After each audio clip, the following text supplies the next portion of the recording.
이민수의 경제 토크 위즈웨이브 이건희 대표님 오셨는데요. 바이오 관련된 이야기 점검하겠습니다. 바이오가 요즘 변동성이 또 원래 사실 변동성이 있는 섹터이긴 하지만 바이오가 그죠? 며칠 사이에 막 뭐 급락 급등을 반복합니다. 역시 뭐 트럼프와 관련된 노이즈인가요? 그렇죠. 일단 트럼프의 약가 인하 정책 뭐 이거에 대한 해석이 어떻게 되느냐 가지고 이제 논란이 많았고요. 또 하나가 이제 FDA 관련돼서 거기 이제 허가 업무 이런 것들 하는 분이 좀 보수적인 분으로 바뀌었다. 뭐 이런 것들. 뭐 그다음에 지금 보건복지부 장관 얘기도 계속 나오고. 그러니까 한마디로 지금 제약사를 좀 압박하고 있죠. 최근에. 그래서 미국 그러니까 트럼프의 불만은 유럽에서는 싸게 파는 약들을 왜 우리나라에서는 비싸게 파냐. 그래서 이제 약가를 낮추겠다는 거는 이제 제약회사들에게 안 좋은 거죠. 약가 인하한다는 게 그죠. 그렇죠. 이익을 줄인다는 거니까 결국에는. 미국의 제약주들 요즘 뭐 낙폭 장난 아닌데 그죠. 엄청 빠져요. 그러니까 빠질 수밖에 없죠. 그러니까, 그래서 근데 그 대상을 잘 봐야 되는데 우리나라는 사실 뭐 미국에 보내는 약이 꽤 있죠. 뭐 셀트리온 쪽에서도 보내는 게 있고 램시마 관련된 게 있고 그다음에 삼성바이오로직스 약을 만들어서 보내니까 그거에 대한 우려를 많이 하는데 사실은 이제 이게 디테일하게 좀 볼 필요가 있어요. 우리나라처럼 이게 간단한 게 아니라 약간 좀 미국은 복잡한데 트럼프가 행정명령으로 80%를 인하해라라고 사인했다. 그러면 이제 만약에 관세는 막 그렇게 하면 바로 적용이 되는데 뭐 사실 무슨 특별법으로 해가지고 하는데 이거는 행정명령으로 한다고 해서 명령을 그대로 받는 게 명령이니까 무조건 들어야 될 것 같지만 이게 들어도 들 수가 없는 거거든요. 그렇죠. 관세야 이제 정책이니까 매기면 되는데 약값을 지금 팔고 있는 모든 회사들의 내일부터 무조건 80% 깎아라. 그럼 기업들이 뭐 받아들일 수가 그렇죠. 없는 이제 그게 유예 기간을 주긴 했는데 결국엔 이제 협상을 해야 되는 거고요. 이게 1기 때도 있었습니다. 1기 초창기 때도 있었는데 이게 문제는 공화당 의원들이 반대를 하고요. 또 하나가 이제 공화당 일부 의원들이 약가 인하하는 걸 되게 반대하고 있고 또 하나가 예전에 법원까지 갔을 때 소송까지 제약사들과 소송이 정부 간에 소송이 벌어져서 오바마 때도 그랬고 결국엔 정부가 대부분 패소했습니다. 그러니까 이게 쉽지 않다라고 보시면 되는데 지금 우리나라 이제 관련된 종목들이 빠지는 이유는 그러니까 구체적으로 보면 CMS라고 해서 공공의료보험 기관이 있는데 여기서 이제 이 CMS가 뭐냐면 센터 포 뭐 메디케어 앤드 뭐 메디컬 뭐 서비스 뭐 이렇게 해서 지금 정책을 우리나라 보면 의료보험공단, 건강보험공단 뭐 이런 거랑 약간 비슷한 걸로 미국은 왜냐하면 그렇더라고요. 공공보험이랑 의료보험이 민간기업이랑 양분돼 있다 그러더라고요. 우리야 사실은 건강보험은 전 국민이 드는 거지만 여긴 그렇다고 그러더라고요. 그러니까 이 정책은 어쨌든 공공 쪽에서 먼저 쓸 수밖에 없는 거니까. 그러니까 먼저 약가를 떨어뜨리면 민간 보험이 따라올 수밖에 없다라고 보고 지금 그쪽에서 가이드라인 초안을 이제 주기적으로 발표하는데 이번에 초안의 핵심이 뭐였냐면 뭐 임상적으로 조금 의미가 있는 차이가 있어야 된다. 신약이 되려면 그러니까 신약에 대한 기준을 좀 높였습니다. 그러니까 예전에는 뭐 조금만 효과가 있어도 신약으로 봐줬는데. 그러니까 이게 기존의 약에 뭔가 플러스 알파를 해서 지금 뭐 병용요법 그다음에 뭐 제형 변경 이런 것들을 가는데 그걸 신약으로 봐줄 거냐? 기준을 더 엄격하게 한다. 그렇습니다. 근데 임상학적으로 의미가 있는 차이가 있어야 된다. 한마디로 그러니까 우리가 이제 알테오젠의 가장 대표적인 그 키트루다 SC. 그렇죠. 키트루다가 기존 키트루다 오리지널과 SC로 바뀌었을 때 얼마나 임상학적으로 차이가 있어야 되냐. 뭐 이런 애매한 부분이 있어서 지금 최근에 알테오젠이 막 빠지는 거죠. 근데 이제 신약 인정 조건이 좀 추가됐는데 이게 확정된 게 아니라 6월 달까지 각계 의견을 수렴해서 그러면 그 문구를 확정할지 여부를 정합니다. 그러니까 아직 시간은 좀 더 있고 그 다음에 이제 지금 그래서 최근에 뭐 알테오젠이나 바이오텍 회사들이 좀 밀렸죠.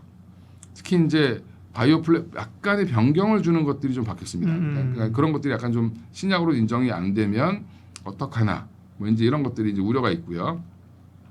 근데 이제 약가 인하 정책을 한번 다시 찾아보면 약가 인하 대상이 뭐냐면 원래 출시가 된 지 13년 차 이상이 된 제품. 이거 할만하네. 13년이나 지났으면. 13년 지났는데도 약값을 이렇게 비싸게 받아. 그러게. 벌 만큼 벌었는데 이거죠. 또 하나가 제네릭 또는 시밀러가 출시되지 않은 제품을만 해당됩니다. 그러니까 시밀러가 나올 거로 예상돼 있는 회사 그 제품은 약가 인하를 안 해도 됩니다. 조만간에 시밀러가 나오니까.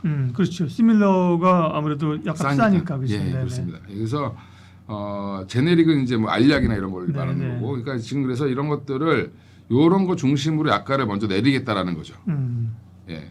근데 그거 이제 또 보면 뭐 애널리스트들이 분석하는 거 딱 보면 키트루다는 또 거기 포함도 안 되고 뭐 여러 가지가 있습니다만, 그래서 할로자임이 뭐 24%씩 빠지고 그랬습니다.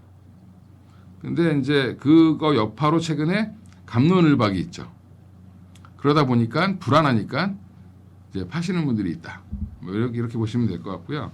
근데 이제 약가 인하가 반드시 그럼 우리나라 바이오텍 회사한테 안 좋냐?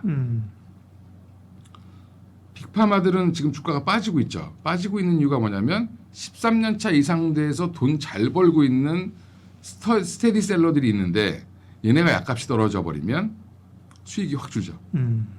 그러면 방법은 뭐냐? 새로운 신약을 출시해야 됩니다. 그래서 계속 지금 오히려 신약을 더 늘릴 수밖에 없는 상황이 된다. 라고 판단을 하면 오히려 인수합병이나 뭐 라이센스인이나 이런 것들이 훨씬 더 강화될 수 있다. 해석의 문제네. 컵에 물이 반밖에 안 남았으냐, 반이나 안 남았으냐. 그렇죠. 예, 그렇습니다. 예. 그러니까 이제 어차피 미국의 빅파마들은 예. 결국 돈을 벌려면 이제 기존 약 갖고는 안 되니까. 그러니까 새로운 파이프라인을 개발하든지 새로 파이프라인을 사오든지. 계속 사오든지 맞아요. 개발하든지 해야 네, 되기 예. 때문에 그러면 오히려 이제 신약 개발하는 회사들, 그러니까 최근에 갑자기 뭐 보로노이 같은 회사들은 갑자기 올라가고 뭐 이렇습니다. 오늘도 뭐 에이비온 같은 회사들이 갑자기 올라가고 하는데 그게 이제 그런 거다라고 생각하시면 되고, 오히려 지금 신규 파이프라인 확보에 혈안이 될 수 있다. 그래서 우리나라의 그 R&D 중심으로 하는 바이오텍 기업들한테는 오히려 수혜가 될 수도 있다라고 보는 게 긍정적인 해석입니다. 그리고 아까 말씀하신 그 FDA에서 신약 승인 내주는 기준을 강화할 것이라는 움직임이잖아요. 지금 시죠, 지금 그죠? 움직임입니다. 그게 이제 결과가 나온 건 없어요. 확정된 것도 아니고 그것도 뭐 추진하다가 뭐 잘 안 되는데 그러면 그죠? 그럼 결국은 이제 그것 때문에 흔들리는 것들은 바이오텍들에게는 변동성이 오히려 기회일 수 있다. 그렇습니다. 예. 그러니까 이제 또 트럼프가 핵심을 찌르긴 했는데 니네들 로비 너무 하지 마라. 근데 그만큼 빅파마들의 로비력이 어마어마합니다. 그러니까 이제 결국에는 트럼프가 아무리 그렇게 하고 싶어도 공화당 의원들이 따라가지 않으면 이 정책은 또 무효화될 수도 있는 상황이다라고 보시면 되고요. 이게 약간 어떻게 보면 국민들한테는 트럼프가 인기를 얻을 수 있는 정책인데 실제로 산업계에서는 반발이 굉장히 심하겠죠. 예, 그래서 지금 제약회사들과 협의가 좀 이루어지는데 좀 시간을 좀 지켜볼 필요는 있을 것 같고요. 그거 외에 지금 그럼에도 불구하고 최근에 비만 치료제 관련된 종목들은 신고가를 내고 있습니다. 그러게요. 네. 그럼 뭐 약간 인하하고 상관없는 건가요? 비만 치료제는? 거기 아까 참뭐 13년 차라고 그랬고. 예, 그거 13년이 된 게 없죠. 예, 그러니까요. 거기에다가 또 이제 위고비랑 마운자로의 싸움이 지금 네. 난리가 났고요. 그러니까 뭐 위고비는 보험회사 쪽에서는 위고비를 좀 밀어주고 있고, 그다음에 마운자로는 조금 어떤 데는 채택해주고 어떤 데는 안 해주고 막 이러면서 지금 또 한동안 안 좋았습니다만 얼마 전에 임상 결과가 나왔는데 마운자로가 훨씬 더 효과가 빠르다, 좋다, 부작용도 없다 이러면서 지금 또 위고비가 다시 일라이릴리가 또 이기는 과정을 가고 있는데, 이건 기존에 이제 주사로 맞는 비만 치료제고 또 경구용 비만 치료제 개발하는 게 지금 난리가 났습니다. 그래서 뭐 노보노디스크도 개발하고 있고 일라이릴리도 하고 있고, 거기에 지금 뭐 암제는 했다가 실패했는데 다시 또 부활시키고 있고, 화이자는 얼마 전에 실패했다고 선언했고요. 그러니까 이게 지금 경구용 비만 치료제 개발 경쟁도 굉장히 심화되고 있는 상황. 이게 미국에서는 굉장히 미국 바이오 쪽에서는 굉장히 핫한 이슈다 보니까 국내에서도 지금 난리가 났습니다. 그래서 뭐 펩트론이 사상 최고가를 가고 있고, 인벤티지랩이 그렇게 많이 올라갈 줄이야 하면서 올라갔고, 또 하나가 이제 D&D 파마텍이라는 경구용 치료제를 미국의 메세라라고 하는 회사와 공동 개발하고 있는 이 회사가 경구용으로는 우리나라에서 제일 앞서 있거든요. 그 회사가 주가가 지금 불을 품고 올라가고 있습니다. 그러니까 여기는 조금 지켜보셨다가 예, 단계를 많이 올라서 여전히 근데 요 세 회사 정도만 보시면 된다. 비만 치료제는. 네. 예. 그리고요. 바이오텍은 그러면 이 흔들릴 때 이 매수 관점의 기업은 어디예요? 그렇죠. 흔들릴 때 저는 매수 관점으로 보고요. 지금 네. 유한양행 같은 경우도 뭐 미국 수출 물량 어쩌고저쩌고 얘기하는데 미국에 수출한 물량 거의 없고요. 사실은 렉나자가 덜 팔릴까봐 지금 약간 깎여서 이렇게 생각을 우려를 하는데 렉나자 팔리는 그 속도는 매우 빠르다라는 데이터는 지금 나오고 있습니다. 그래서 얼마 전에 허혜민 애널리스트가 올려놨던데 자료를, 그러니까 렉나자 판매가 급격히 늘어나고 있습니다. 제가 지난번에 말씀드린 것처럼 폐암 치료제를 타그리소 쓸까 이거 쓸까 선택이 아니라 이제 렉나자로 바뀌고 있다. 그래서 지금 바뀌는 과정이기 때문에 유한양행 여전히 좀 좋게 보고 있고, 알테오제는 약간 노이즈 같습니다. 그냥 이게 신약으로 처리가 안 된다라고 하면 그러면 다 팔아야 되는데 사실은 신약으로 처리 안 될 이유가 없다. 왜냐하면 경구용으로 갔을 때 효과 개선이 굉장히 많기 때문에, 좋아지기 때문에 환자의 편의성만 좋아지는 게 아니라 부작용도 줄고. 알테오제는 SC잖아요, SC. 예, S제형으로 바꾸면 예. 기존의 오리지널 약보다 S제형이 효과가 더 좋다라는 게 지금 입증되고 있기 때문에 그러면 임상의 의미가 있다라는 거죠. 그래서 의미가 있으니까 지금 너무 걱정할 필요 없다. 지금 최근에 실적도 되게 잘 나오기 시작했죠. 그렇죠. 네. 이제 팔아놨던 것들, 그러니까 한마디로 라이센스 아웃했던 것들에 대한 마일스톤들이 계속 들어오고 있다는 겁니다. 그래서 여전히 지금은 보셔야 된다 이렇게 말씀드리고, 탑픽은 알테오젠입니다. 네. 예. 그러게요. 알테오젠이 실적 발표하고 나서 그날 이제 우리가 지금 8시까지 거래가 되니까 대체 거래에서 해서 그죠? 예, 더 올라갔었죠. 올라갔었는데 그 다음 날 느닷없이 급락했는데 그죠? 예, CMS 그 기준 때문에 그랬습니다. 그렇군요. 네. 그러면 삼성바이오나 셀트리온이나 우리 바이오시밀러는 뭐 이 시작은 별로 상관없는 거예요?